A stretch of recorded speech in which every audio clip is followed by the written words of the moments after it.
welcome to my channel. If you are easily triggered by the mentions of suicide, self-harm, and or mental illness or anything in that category, I would suggest you to not watch this video. The video is going to be about the time I committed suicide, or attempted, but I survived. Yes, I rose from the dead. Anyway, this video is going to be long. I suggest you to grab some popcorn, a drink, maybe not popcorn, that might not be suitable for this type of video, I apologize. Maybe some squashies if you live in the UK. I hear those are really good. Nobody sent me any. It's gonna start out on October 10th, 2013. That day I was dating this guy. Haha, jokes, I know, funny. Jeff is gonna laugh at that. School. I don't know, it was just a really bad day. I was 14. I don't know what I was thinking at the time. We're going to the bathroom and my parents were not home yet. And I had just gotten my wisdom teeth removed a couple of days prior to the couple of weeks really, because I was already healed, but I was still taking pain medication, an entire bottle of painkillers. And I cut myself a lot. I had been self-harming for years. It's just something that I thought released the pain. But now I know that it doesn't. Obviously, I'm better. But, yeah. And, I remember, I laid down and I was sitting there and I was waiting for it to kick in, and I could feel it start to kick in. I was getting really sleepy. I was just in that moment. And the moment that you do it, I can promise you, you will regret it. Every time I think back on this, I see my mom. I remember her knocking on the door and she goes, "Where's Brittany?" And she opened the door up and I immediately hide my hands behind my back. And she, all of a sudden, she just let me see your wrist. And I'm like, no. I'm fighting her. I'm trying to pull myself back as fast as I can. And then she sees them and she rushes me to the hospital, and she's on the phone and nobody's listening to her. She tries to speak so the cop will pull over and get her there faster. I remember when I first got to the hospital, I was immediately taken back, and this cop came in, and oh God bless his heart, he did not know me at all. He did not know me at all, but he sat down. My parents walked out, well, my mom did. He walked in and he sat by me and he grabbed my hand and he said, "Why did you do this?" And I will always think of him because he is, but oh, sorry. Oh my God.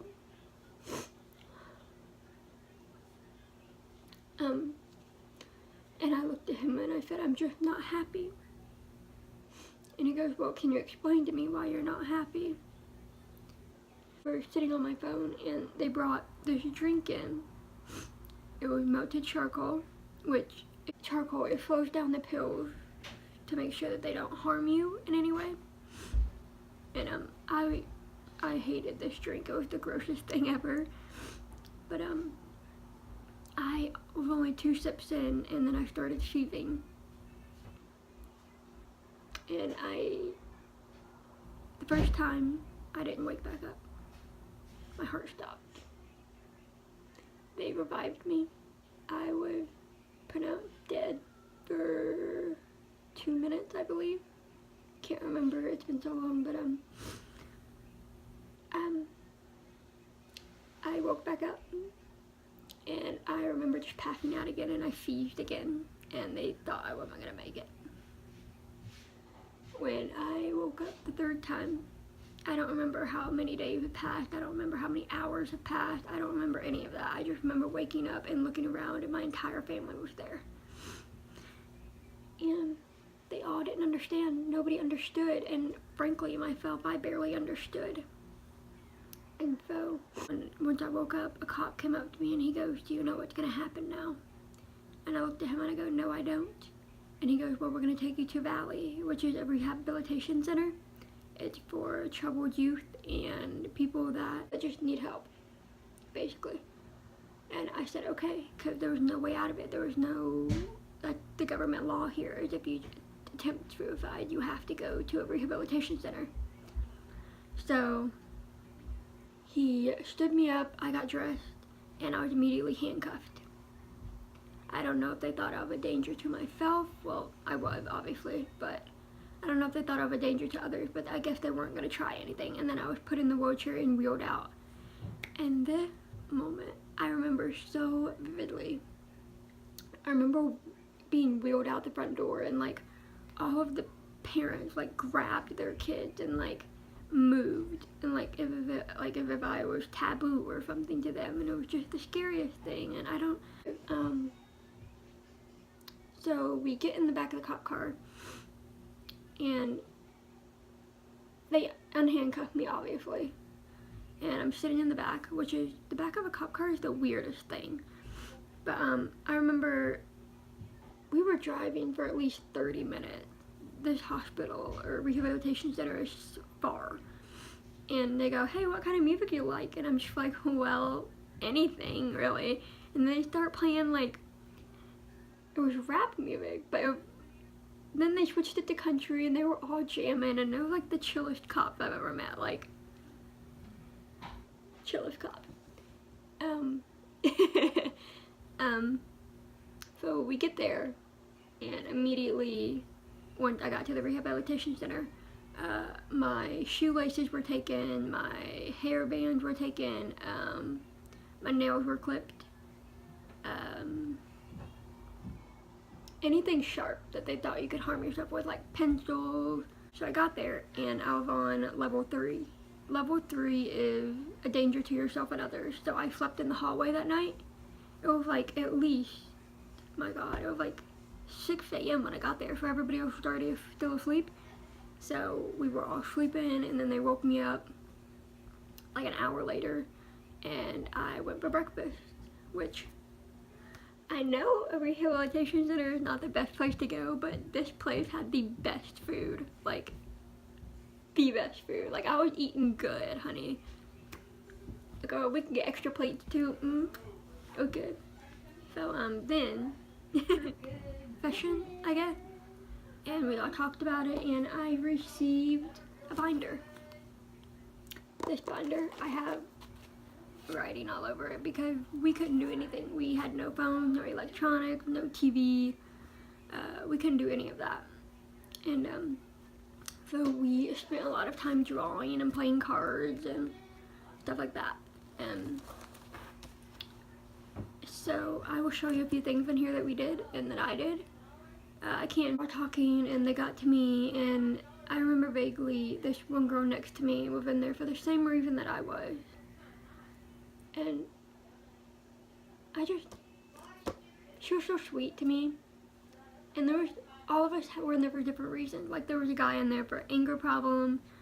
There was a guy in there for an eating disorder. There was one in there because she had schizophrenia. And she was the sweetest girl I've ever met. Like, sweetest girl. And it just really opens your mind up to a lot of different people that you never thought you'd open your mind up to before. And I'm not glad I got the chance to go there, because the reason I got to go there wasn't the best, like, reason to be in there. But I'm just really glad I got to meet an array of different people that have went through the same thing I did, because it made me realize that I'm not alone. And I'm making this video to let you know that you are not alone. If you are watching this and you are experiencing depression, suicidal thoughts, anxiety, self-harm, anything, I encourage you to go get help. Because you may not think right now that anybody cares about you, because trust me when I say I didn't. But I can promise you that there are people out there that care about you. There's, oh my God, for an example, a person in the hallway that you've never even met before. I can promise you that they probably look at you every day and they care about you. Because I remember when I went back to school, this one girl, she walked up to me and told me that, just thank you. Like, just thank you. And I just want to encourage you all to rethink everything if you're having bad thoughts. Just rethink everything.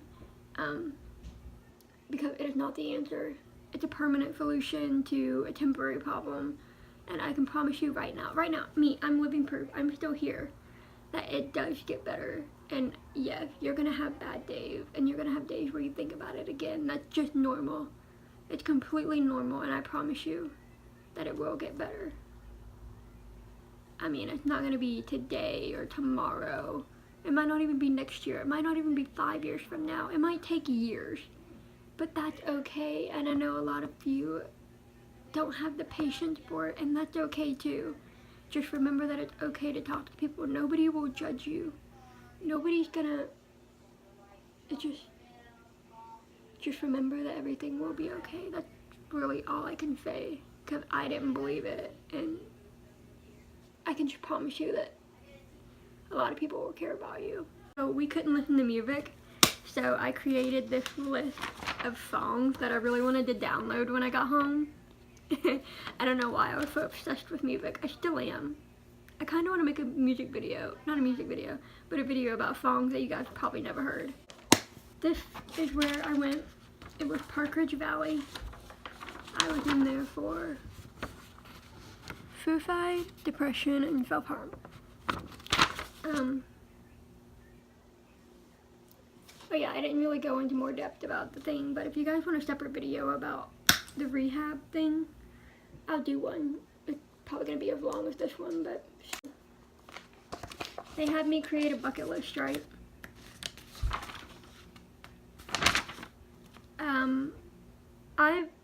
Oh, this is so cringy. I did this 10-13-13. I was in there for a whole week, I think. I've crossed them off.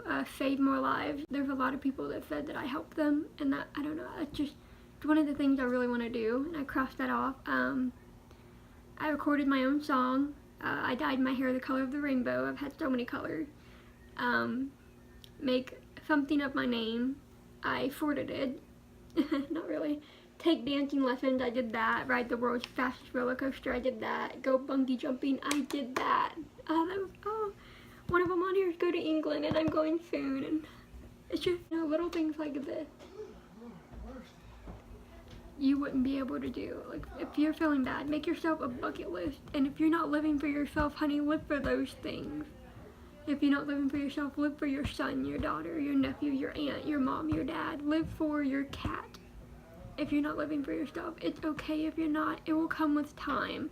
Live for something like this. Live for your bucket list. Like, if you want, there's so many things I can cross off. There's just so many things that you can live for if you're not living for yourself right now. And I just want you to know that that's okay if you're not living for yourself.